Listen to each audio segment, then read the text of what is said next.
वांद्र्यामध्ये होणाऱ्या विधानसभेच्या पोटनिवडणुकीच्यासाठी आता चांगलीच मोर्चे बांधणी चालू झालेली आहे आणि त्या संदर्भातच नितेश राणे यांनी मनसेचे अध्यक्ष राज ठाकरे यांची भेट घेतलेली आहे आणि नारायण राणे यांना पाठिंबा देण्याची विनंतीही केलेली आहे। मात्र पाठिंबा देण्यास राज ठाकरे यांनी नकार दिलाय। त्याचवेळी वांद्रे पूर्वसाठी मनसे उमेदवार देणार नसल्याचंही त्यांनी स्पष्ट केलंय। कारण अशी विनंती राजसाहेबांना आम्ही केली की जे सेक्युलर ताकद आहेत आम्ही सर्वजण त्यांचे विभाजन होता कामा नाही आणि एक ताकद मिळून अगर आपण ही निवडणूक लढलो तर निश्चित पद्धतीने आपल्याला सगळ्या विजय भेटेल असा विश्वास आमच्या सगळ्यांचा आहे। तर असं विनंती मी राजसाहेबांना केली, राजसाहेबांनी ती ऐकून घेतली।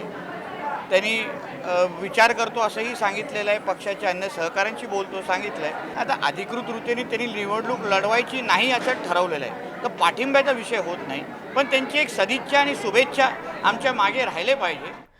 वांद्रे विधानसभा पोटनिवडणुकीसाठी शिवसेना, काँग्रेस आणि एमआयएमनं आपला उमेदवार दिलेला आहे। एमआयएमच्या कार्यकारिणीच्या बैठकीमध्ये हा निर्णय घेण्यात आलेला आहे। एमआयएम रेहबार खान उर्फ राजा निवडणूक लढवणार आहेत, त्यामुळे ही निवडणूक आता तिरंगी होणार आहे। देखिए, कई दिनों से ये चर्चा में था कि बांद्रा इस क्षेत्र से इलेक्शन लड़ना है तो एमआईएम उसमें पार्ट लेगी नहीं लेगी। तो इस विषय पर आज हमारे पार्टी के प्रेसिडेंट जनाब असदुद्दीन ओवैसी साहब और जनाब अकबरुद्दीन ओवैसी साहब ने अहम पार्टी की मीटिंग ली और मीटिंग में ये डिसाइड किया है कि एमआईएम बांद्रा ईस्ट से इलेक्शन लड़ेगा और हमारी पार्टी की तरफ से जनाब सिराज रहबर खान उर्फ राजा ये बांद्रा ईस्ट से हमारी पार्टी के लिए इलेक्शन लड़ेंगे। एमआईएम की तरफ से पूरी तरह से इलेक्शन लड़ेंगे।